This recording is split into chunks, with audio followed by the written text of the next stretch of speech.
ಇದು ಏನು ಮಾಡಬೇಕು ಅವಾಗ ಜೋರಾಗಿ ಕಿರ್ಚ್ಬೇಕಾಗುತ್ತೆ. ಆ ಜೋರಾಗಿ ಕಿರ್ಚಬಾರ್ದು, ಬೊಬ್ಬೆ ಮಾಡಬಾರ್ದು, ಓಡಬಾರ್ದು.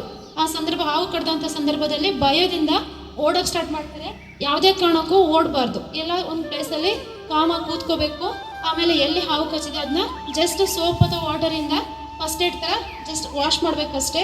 ಆಮೇಲೆ ಆ ಪ್ಲೇಸ್ಗೆ ಫಸ್ಟ್ ಏಡ್ ಮಾಡುವಾಗ ನಾವೀಗ ಮನುಷ್ಯ ಬಿದ್ದಾಗ ಅಥವಾ ಮೂಳೆಗಳು ಏಟಾದಾಗ ಯಾವ ರೀತಿ ಸುತ್ತೀವಲ್ಲ ಆ ಥರ ಟೈಟಾಗಿ ಜಾಸ್ತಿ ಏನು ಕಟ್ಲಿಕ್ಕೆ ಹೋಗ್ಬಾರ್ದು. ಮೊದಲೇನು ಹೇಳ್ತಿದ್ರು, ಹಾವು ಕಡ್ದಿರೋಂಥ ಪ್ಲೇಸಿಂದ ಸ್ವಲ್ಪ ಮೇಲೆ ಟೈಟಾಗಿ ಟಾರ್ನಿಕೆಟ್ ಅಪ್ಲೈ ಮಾಡಿ ಅಂತ ಹೇಳ್ತಾ ಇದ್ವಿ. ಈ ಥರ ಮಾಡಬೇಕಾಗುತ್ತೆ. ಹಾವು ಕಡ್ದಂಥ ಸಂದರ್ಭದಲ್ಲಿ ಯಾವುದಾದ್ರೂ ಒಂದು ದೊಡ್ಡ ಬಟ್ಟೆ ಅಥವಾ ದೊಡ್ಡ ದಾರದ ಸಹಾಯದಿಂದ ಆ ಪ್ಲೇಸನ್ನು ಇಮ್ಮೊಬಿಲೈಸ್ ಮಾಡಬೇಕಂದ್ರೆ ಆ ಪ್ಲೇಸನ್ನು ಯಾವುದೇ ಕಡೆ ನಾವು ಅದನ್ನ ಎತ್ತದಾಗಲಿ ನಡ್ಕೊಂಡು ಹೋಗೋದಾಗಲಿ ಅದನ್ನ ಮಾಡಬಾರ್ದು. ಆ ಪ್ಲೇಸನ್ನು ಜಸ್ಟ್ ಆ ಥರ ಬಿಟ್ಬಿಟ್ಟು ಎಲ್ಲಿ ಹಾವು ಕಡ್ದಿರುತ್ತೆ ಆ ಪ್ಲೇಸಿಗೆ ನೇರವಾಗಿ ಮೇಲೆ ಟೈಟಾಗಿ ಬಟ್ಟೆಯನ್ನು ಸುತ್ತಬೇಕು. ಬಟ್ಟೆ ಅಥವಾ ಟೋರ್ನಿಕೆಟ್ ಇತ್ತು ಇಲ್ಲಿ ನಮ್ಮ ಹತ್ರ ಇದೆಲ್ಲ ಇರುತ್ತೆ. ಆಮೇಲೆ ಅದಕ್ಕೊಂದು ಸಪೋರ್ಟರನ್ನು ಕೊಡಬೇಕು. ಸಪೋರ್ಟರ್ ಅಂದರೆ ಒಂದು ಕಡ್ಡಿ ಆಗಿರ್ಬೋದು, ದೊಡ್ಡ ಕೋಲ್ ಆಗಿರ್ಬೋದು ಅಥವಾ ಸ್ಕೇಲ್ ಆಗಿರ್ಬೋದು, ಏನಿರುತ್ತೆ ಅವು ಯಾವ ಪ್ಲೇಸಲ್ಲಿ ಇರ್ತಾರೆ ಆ ಥರ. ಆ ಪ್ಲೇಸು ಯಾವ ಕಡೆಗೂ ಮೂವ್ ಆಗಬಾರ್ದು. ಆ ಥರ ಸ್ಟ್ರೈಟಾಗಿ ಅದನ್ನ ಕಟ್ಬಿಟ್ಟು ಅವ್ರನ್ನ ಇಮಿಡಿಯೇಟ್ಲಿ ಹಾಸ್ಪಿಟ್ಲಿಗೆ ಶಿಫ್ಟ್ ಮಾಡಬೇಕು.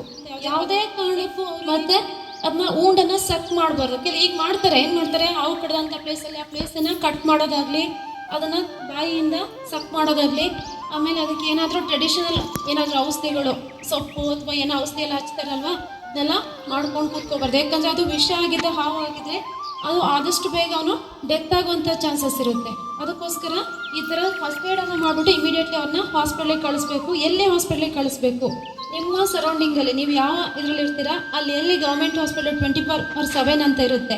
ಪ್ರಾಥಮಿಕ ಆರೋಗ್ಯ ಕೇಂದ್ರ ಅಂತ ಬೋರ್ಡ್ ಇರುತ್ತೆ. ನಮ್ಮ ಇಲ್ಲಿ ಆದರೆ ಕೋಟೆ ಹಾಸ್ಪಿಟಲಲ್ಲಿ ನಮಗೆ ಇಂಜೆಕ್ಷನ್ ಅವೈಲೇಬಲ್ ಇದೆ.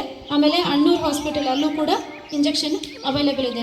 ನಾಯಿ ಕಚ್ಚಿದಾಗ ಆಗಿರ್ಬೋದು, ಹಾವು ಕಚ್ಚಿದಾಗ ಆಗಿರ್ಬೋದು, ಅವರಿಗೆ ಅಲ್ಲಿ ಇಂಜೆಕ್ಷನ್ ಅವೈಲೇಬಲ್ ಇರುತ್ತೆ. ಅದಕ್ಕಿಂತ ಫಸ್ಟು ನೀವು ಏರಿಯಾದಲ್ಲಿ ಈಗ ಹಾವು ಕಡ್ದಾಗ ಏರಿಯಾದಲ್ಲಿ ಆಶಾ ಕಾರ್ಯಕರ್ತ ಇರ್ತಾರೆ, ಅವ್ರ ನಂಬರ್ ಕಾಂಟ್ಯಾಕ್ಟ್ ಇಟ್ಕೊಂಡಿರಬೇಕು. ಅವ್ರ ಹತ್ರ ಫೋನ್ ಮಾಡಿಬಿಟ್ಟು ನನಗೆ ಈಗ ಸ್ನೇಕ್ ಬೈಟ್ಗೆ ವ್ಯಾಕ್ಸಿನ್ ಇದೆಯಾ ಅನ್ನೋದನ್ನ ಹಾಸ್ಪಿಟಲ್ ಕನ್ಫರ್ಮ್ ಮಾಡಿ ಹೇಳಿ ಅನ್ನೋದನ್ನ ಹೇಳಬೇಕು. ಅವರು ಇಮಿಡಿಯೇಟ್ಲಿ ಹಾಸ್ಪಿಟ್ಲಿಗೆ ಕಾಲ್ ಮಾಡಿದಾಗ ಸ್ಟಾಕ್ ಇರುತ್ತೆ, ಸಮ್ಟೈಮ್ಸ್ ಸ್ಟಾಕ್ ಇರಲ್ಲ, ಆಲ್ವೇಸ್ ಇರುತ್ತೆ. ಸ್ಟಾಕ್ ಇದೆಯಾ ಇಲ್ಲ ಅಂತ ಕೇಳಿಕೊಂಡು ಅಲ್ಲಿಲ್ಲ ಅಂದರೆ ನಿಯರ್ ಬೈ ಎಲ್ಲಿ ಹೋಗಬೇಕು. ಈಗ ನೀವು ಕೋಟೆಯಲ್ಲಿ ಇಲ್ಲ ಅಂದ ತಕ್ಷಣ ನೀವು ಅಣ್ಣೂರ್ಗೆ ಹೋಗಬೇಕಾಗುತ್ತೆ ಅಲ್ವಾ. ಆ ಥರ ನಿಮ್ಮ ಏರಿಯಾದಲ್ಲಿ ಎಲ್ಲಿ 24/7 PHC ಇರುತ್ತೆ ಅಲ್ಲಿ ಸ್ನೇಕ್ ಬೈಟ್ಗೆ ವ್ಯಾಕ್ಸಿನ್ ಅವೈಲೇಬಲ್ ಇರುತ್ತೆ. ಅಲ್ಲಿ ಹೋಗಿ ನೀವು ವ್ಯಾಕ್ಸಿನನ್ನು ಹಾಕ್ಸ್ಕೋಬೇಕಾಗುತ್ತೆ. ಸೇಮ್ ಡಾಗ್ ಬೈಟ್ ನಾಯಿ ಕಚ್ಚಿದಾಗ ಯಾವ ಥರ ಇಂಜೆಕ್ಷನ್ ಕೊಡ್ತಾರೆ ಅದೇ ರೀತಿ ಅವತ್ತು ಇದು ಒಂದೇ ಇಂಜೆಕ್ಷನನ್ನು ಕೊಡ್ತಾರೆ.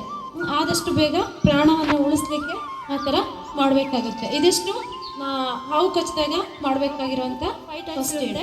ಅದು ತುಂಬ ವಿಷಕಾರಿಯಾದಂಥ ಹಾವುಗಳಿರುತ್ತೆ.